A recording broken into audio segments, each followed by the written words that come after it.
All right, Mike, thank you for coming, dude. For those that don't know who you are, can you introduce yourself? Can you let people know who you are?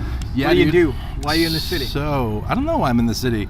Milwaukee's, it just won me over. I'm obviously originally from Boston, so that was an interesting trip out here, back almost 2 years next month.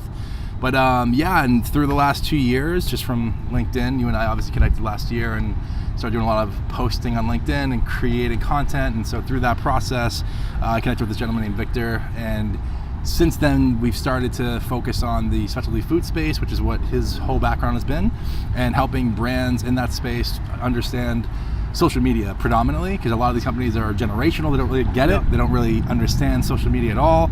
They don't really know why they need it. So we've sort of helped navigate the story for them to help them understand like why they do need it. And then what we're trying to do is help them grow their direct-to-consumer sales through their e-com or Amazon pages, if most of them are on there. And then introduce them to other verticals like sponsorship opportunities through my background in music with Coachella and those type of festivals. So it's been, that's predominantly what we do. It's pretty dope. What are some things that you learned as you were playing, as you were touring, as you were going to these things and performing for the people? What are some things that you learned that are helping you now as an entrepreneur? I think I learned really early on that I was always the person that people relied on to be the business person in the band, and like, you know, go out, talk to the promoters, talk to our lawyers, deal with all the bullshit that no one else wanted to, but I loved. And I was always like up until 3 or 4 o'clock in the morning booking tours through MySpace. I don't even know if you know what the hell MySpace is. I'm not that young, bro. Can you even spell MySpace?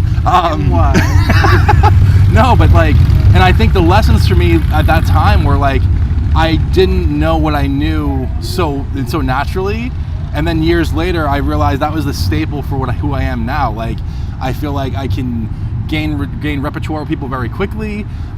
People that I shouldn't be connected to all of a sudden are like my best friends, and they're like opening doors for me constantly. So I think for me, the lessons that I learned during that time were no one owes me anything without question. And so playing music gave me the opportunity to express a creative side to me that, you know, I've had since I was a kid and I couldn't really talk about, but I found these notes on a guitar and expressed everything I could feel without having to say one word. And so that became this whole new world. And then when you play in front of, you know, finally 1,000 kids and you see people singing your lyrics, you're like, holy shit, man, this is insane. So for me, the biggest lesson was I realized no one cares. No one owes you, no one owed us anything. And all the sluggish bullshit we had to go through every day was what we were supposed to be doing to try to get to the next level. And when we finally got to the next steps in our career, it made it that much better. We didn't get handed anything. No one got handed a damn thing. So I think in this day and age, with business life and everything else in my life, and entrepreneur life, if you will, I never expect to get anything from anybody. I just go out and work my ass off and try to make as many opportunities as we possibly can. And I look back at everything I used to do back then, all the late hours, everything, and it was just natural. It's who I am. Oh yeah, dude, I respect that. It's amazing, dude. What's your favorite thing about the city? I like that.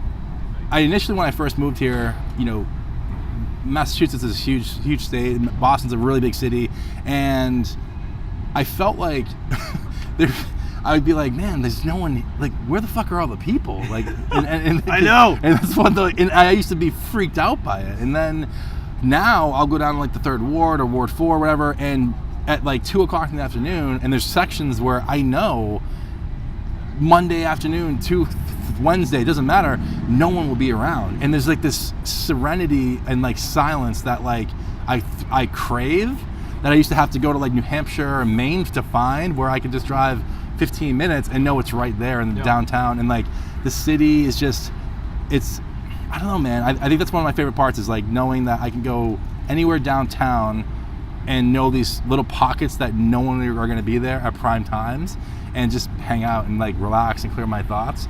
That's probably one of my favorite parts of the city. And then, like I said, I think the people are really cool.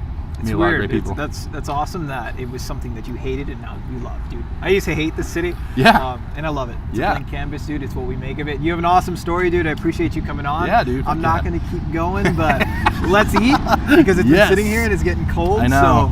So I'm going to take What are you going to do, this one? This taco.